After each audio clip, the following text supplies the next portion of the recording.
Hello friends, स्वागत आहे तुमचं जी स्टार मराठीवर।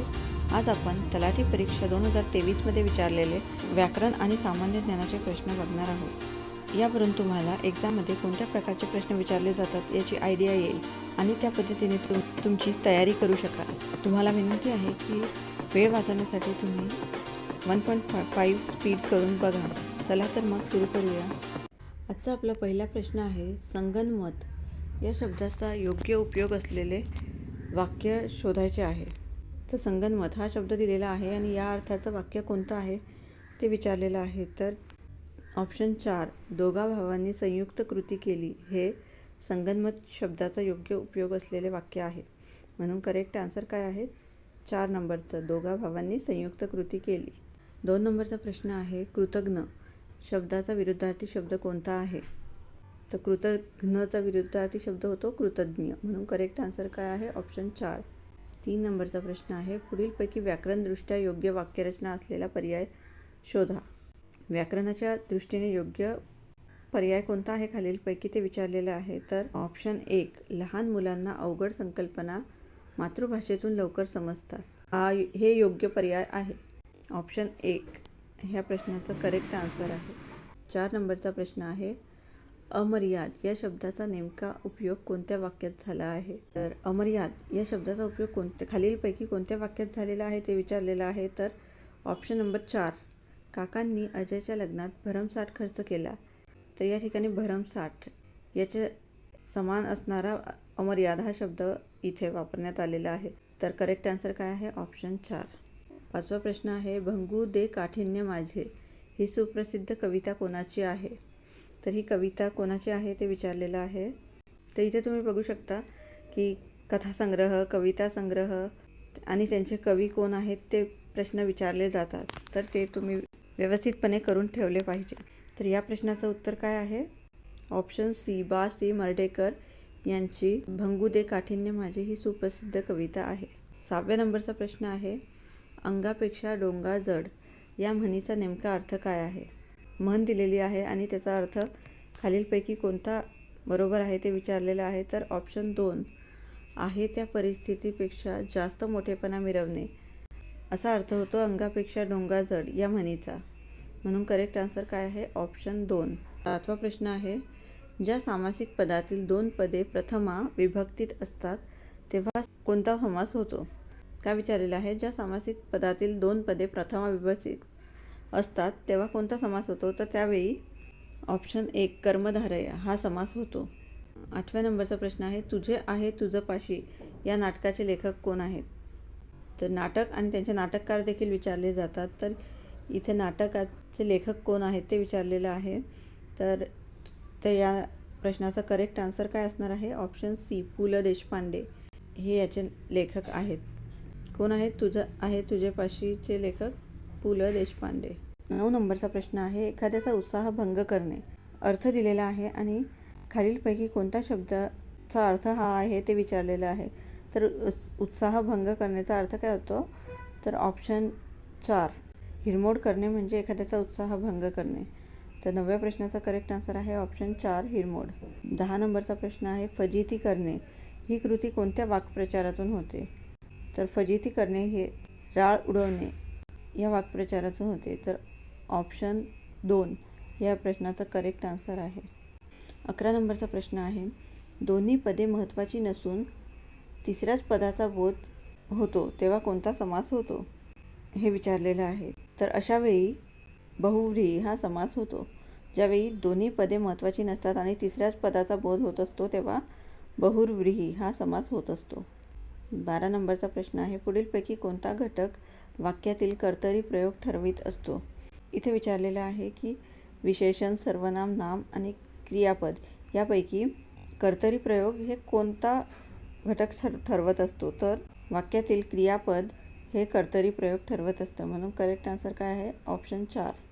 13 नंबरचा प्रश्न आहे, करडू शब्दाचा नेमका अर्थ असलेला पर्याय निवडायला सांगितलेला आहे। तर शब्द काय दिलेला आहे? करडू। याचा अर्थाचा कोणता शब्द आहे खालीलपैकी? ऑप्शन बी म्हणजेच ऑप्शन 2, कोकरू हा करडूचा समान अर्थ असलेला शब्द आहे। 14 नंबरचा प्रश्न आहे, गुलदस्ता या शब्दाचा आशय नसलेला पर्याय निवडा। गुलदस्ता या शब्दाचा आशय नसलेला शब्द निवडायला सांगितलेला आहे.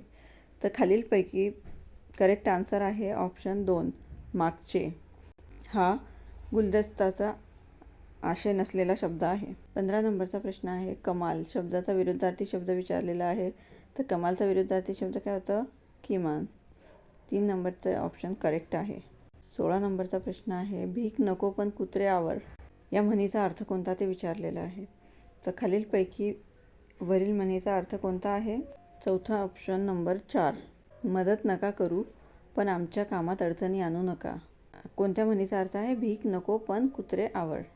17 नंबरचा प्रश्न आहे पुढीलपैकी प्रमाण लेखनाच्या दृष्टीने योग्य वाक्यरचना निवडायची आहे. तर योग्य वाक्यरचना असलेले वाक्य कोणतं आहे खालीलपैकी? ऑप्शन नंबर 4 या पुस्तकात उपाय सुचविताना आपण चतुर्सूत्री मांडली आहे. हे करेक्ट ऑप्शन आहे. 18 नंबरचा प्रश्न आहे अपरिहार्य या शब्दाचा विरुद्धार्थी शब्द विचारलेला आहे. तर अपरिहार्याचा विरुद्धार्थी शब्द काय होतो? ऐच्छिक. अपरिहार्य म्हणजे कंपल्सरी आणि त्याचा विरुद्धार्थी शब्द काय होतो? ऐच्छिक. 19 नंबरचा प्रश्न आहे खंड शब्दाचा समानार्थी शब्द शोधायला सांगितलेला आहे. तर खंडचा विरुद्धार्थी शब्द होतो अडथळा, म्हणून करेक्ट आन्सर आहे ऑप्शन 4. 20 नंबरचा प्रश्न आहे पुढीलपैकी योग्य वाक्यरचना असलेला पर्याय शोधायला सांगितलेला आहे. तर यापैकी बरोबर वाक्यरचना कोणत्या वाक्यामध्ये झालेली आहे? तर करेक्ट आन्सर आहे ऑप्शन नंबर 3 या संधीचा सर्वांनी लाभ घ्यावा. हे करेक्ट आन्सर आहे. 20 नंबरच्या प्रश्नाचा करेक्ट आन्सर आहे ऑप्शन नंबर 3. 21 नंबरचा प्रश्न आहे लाचार शब्दाचा समानार्थी शब्द विचारलेला आहे. तर लाचारचा समानार्थी शब्द काय आहे? निरुपाय. निरुपाय हे लाचारचा समानार्थी शब्द आहे. तर म्हणून करेक्ट आन्सर काय? ऑप्शन 4. 22 नंबरचा प्रश्न आहे रथचक्र या कादंबरीचे लेखक विचारलेले आहेत. तर कोण आहेत रथचक्र या कादंबरीचे लेखक? तर ऑप्शन नंबर 3 श्री ना पेंडसे हे रथचक्रचे लेखक आहेत. कोण आहेत? श्री ना पेंडसे. 23 नंबरचा प्रश्न आहे एखाद्या गोष्टीचा मागमूस लावणे हा आशय कोणत्या शब्दातून व्यक्त होतो? तर या ठिकाणी शब्द दिलेले आहेत. हा आशय कोणत्या शब्दातून व्यक्त होतो ते विचारलेलं आहे. तर छडा लावणे म्हणजेच एखाद्या गोष्टीचा मागमूस लावणे, म्हणून करेक्ट आन्सर काय आहे? ऑप्शन नंबर 4 छडा. 24 नंबरचा प्रश्न आहे कर्माच्या लिंगवचनाप्रमाणे वाक्यात क्रियापदाचे रूप बदलते तेव्हा कोणता प्रयोग होतो? ऑप्शन 3 कर्मणी प्रयोग त्यावेळी होत असतो, म्हणून करेक्ट आन्सर काय आहे? ऑप्शन 3 कर्मणी. 25 नंबरचा प्रश्न आहे कायमचे पक्के होणे या कृतीचा वाक्यात उपयोग असलेला पर्याय निवडायला सांगितलेला आहे. काय दिलेलं आहे? वाक्प्रचार कायमचे पक्के होणे. 25 नंबरच्या प्रश्नाचा करेक्ट आन्सर आहे ऑप्शन नंबर 1 काही माणसे वज्रलेपासारखी चिकटतात.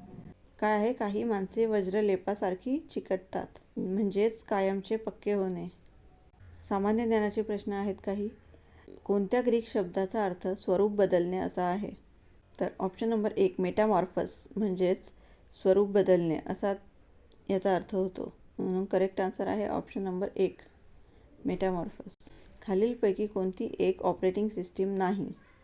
तर विंडोज, मॅकिंटोश आणि लिनक्स या ऑपरेटिंग सिस्टीम आहेत आणि पॉवर पॉईंट ही नाही आहे, म्हणून करेक्ट आन्सर काय आहे? Option number 2. 27 नंबरच्या प्रश्नाचा करेक्ट आन्सर काय आहे? Option 2 power point. ब्रह्मपुत्रा नदी अरुणाचल प्रदेशात पोहोचल्यावर तिला डॅश नावाने ओळखले जाते. तर कोणत्या नावाने ओळखले जाते? ऑप्शन नंबर 3 दिहांग हे या प्रश्नाचं करेक्ट आन्सर आहे. तर ब्रह्मपुत्रा नदी अरुणाचल प्रदेशात पोहोचल्यावर कोणत्या नावाने ओळखली जाते? दिहांग या नावाने ओळखली जाते. 29 नंबरचा प्रश्न आहे स्वामी दयानंद सरस्वती यांच्याबद्दल कोणते विधान बरोबर आहे?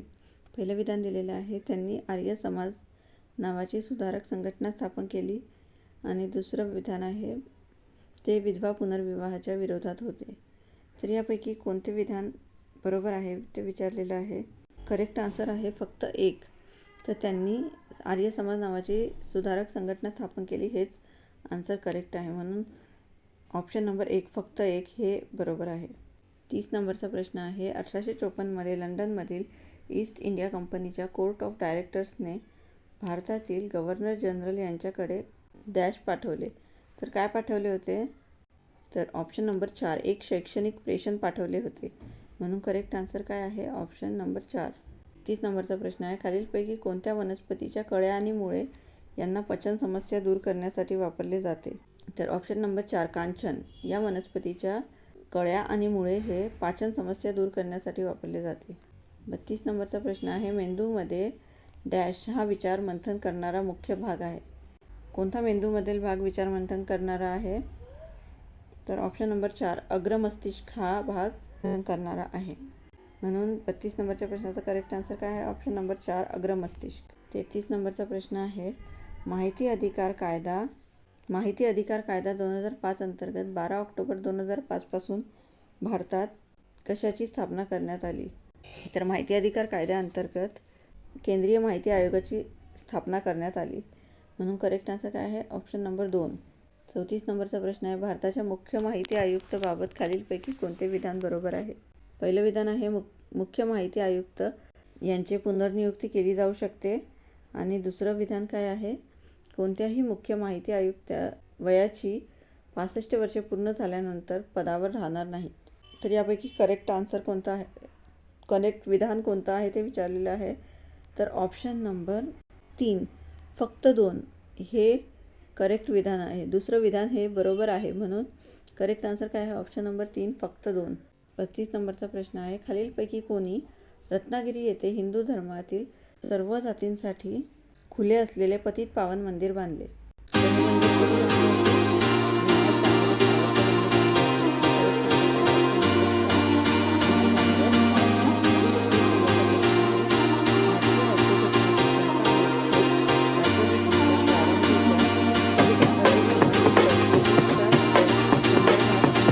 अनुच्छेद नंबर 5 हा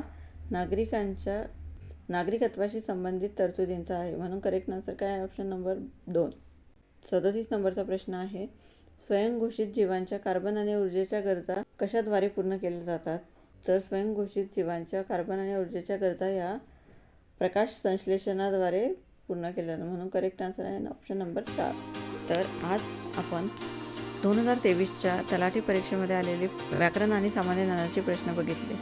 पुढेही आपण आधीच्या परीक्षांमध्ये विचारले गेलेले प्रश्न बघणारच आहोत आणि त्यासोबतच जनरल नॉलेज, करंट अफेअर्सचे व्हिडिओही बघणार आहोत. म्हणून चॅनलला सबस्क्राईब केलं नसेल तर नक्की बघा आणि व्हिडिओ शेवटपर्यंत बघितल्याबद्दल खूप खूप धन्यवाद.